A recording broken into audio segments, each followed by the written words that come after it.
What was your first impression when you wanted to learn jazz theory? It sounded like rocket science, right? I mean, it was the same thing for me because when I was trying to understand the jazz theory, we had a lot of explanations, books, textbooks, and a lot of sources. But I mean, I was always feeling kind of lost, consumed, and confused about the structures. Why? Because they have a lot of redundant explanations. And I couldn't get the unified perspective. My name is Başar Gülle and welcome to my YouTube channel.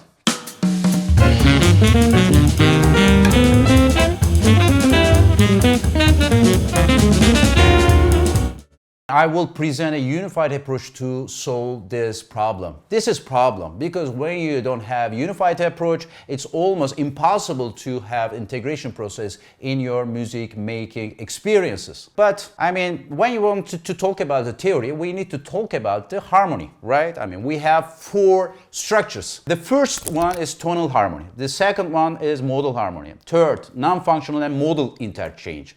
The most tricky one is modal interchange, and we will have a lot of discussions about this. And when you have the clear boundaries between them, and believe me, it's really easy to understand the jazz theory. But if you don't have clear boundaries, it's very complicated because they have a lot of intersections. How would you define them? I mean, what is your methodology to define in a clear way? We call, I mean, that sounds kind of like academic, but it's very useful information for you. We call these explanations ad hoc hypothesis. In science and philosophy, if your theory has a lot of ad hoc hypotheses, it loses the power to explain subject in a coherent manner. This is very, very important. And for our music examples, for our harmonic examples, harmonic explanation examples, I will use an example from Joseph Strauss, who is a very important theoretician, especially for the contemporary music. And his explanation about the tonality is very good example. Let me share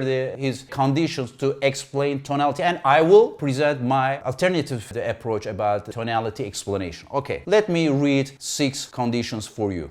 1. A particular note is defined as a tonic, with the remaining notes defined in relation to it. 2. Key relations. Pieces modulate through a succession of keys, with the key notes often related by perfect fifth or by major or minor thirds. Pieces end in the key in which they begin. 3. Diatonic scales. The principal scales are the major and minor scales. 4. Triads. The basic harmonic structure is a major or minor triad. 7 chords play a secondary role. 5. Functional harmony. Harmonies generally have the function of a tonic, dominant, or predominant. 6. Voice leading. The voice leading follows certain traditional norms, including the avoidance of parallel perfect consonances and the resolution of intervals defined as dissonant to those defined as consonant. This explanation creates a kind of ambiguity because it's really hard to distinguish which conditions are structurally more important than the others. By means of theoretic approaches of Arnold Schoenberg and Hugo Riemann, I developed the necessary and sufficient conditions to define harmonic structures. Let me explain what necessary and sufficient conditions are. Because, I mean, this is coming from the philosophy, like logic. But, I mean, it's very useful to define and especially the clear boundaries about the structures. In any structure. For example, water. What's the chemical formula of water? H2O, right? But we have 2 atoms hydrogen and 1 atom oxygen. And each variable is a necessary condition for being water. And total of them are sufficient conditions. I apply that principle and I use for the definition for tonal, modal, non-functional, and modal interchange harmonic structures. After seeing the clear boundaries, I start to focus on the more important elements of music, which are melody and rhythm. Because you can see you will see that when you have very clear boundaries and when you have the clear definitions and you start to have the real connection between thinking and listening. This is the most important side of studying theory. For example,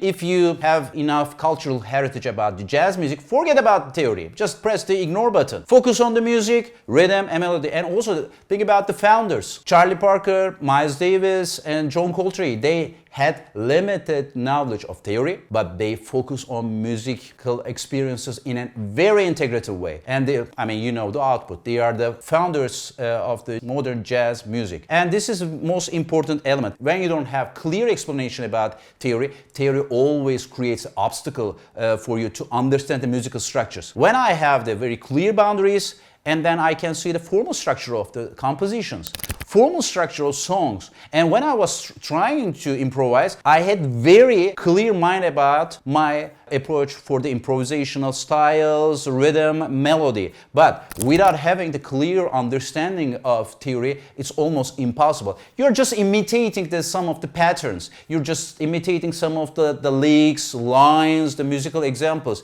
But there is no authentic value at all. And you don't have the space to express your impression, your story. This is the most crucial element in music making process. This is for, same for jazz, classical music, Turkish music, flamenco. This is, I think, to capture, to create authentic identity is very important in your musical experience. In this video series, we'll have two approaches, actually two dimensions. That will be better to call this. We'll analyze the harmonic structures, and by means of the necessary and sufficient conditions. For example, let me explain what is my necessary and sufficient conditions for the tonal harmony. We looked at the Joseph Strauss example, but I reduced them in three necessary and sufficient conditions.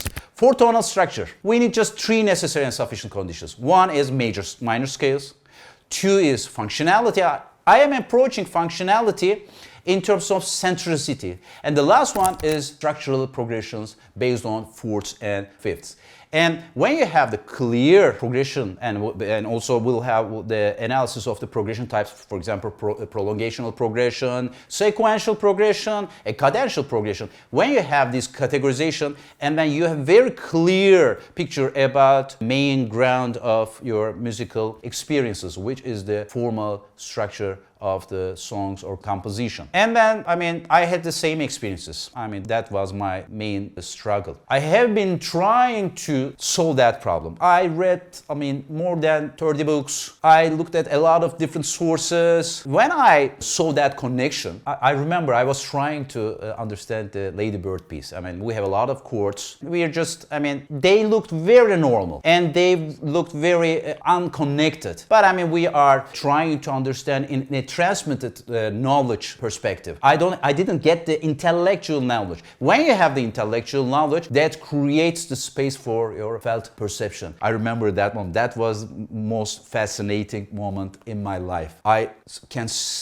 could feel the unity of the piece in Lady Bird, because it's transformed from the fragmented pieces of chord progressions to one piece. If you cannot get the unity, it's impossible to feel the emotional and mental and physical aspects of musical experience. That's why look at the flamenco masters, look at the Paco de Lucia, look at the Sabicas. They didn't have any mental concept. They absorb the sound, they focus on the music, and they realize the integration process. This is what we need to do to get real, authentic musical experience. I hope this video series will be inspiring for you to realize that process.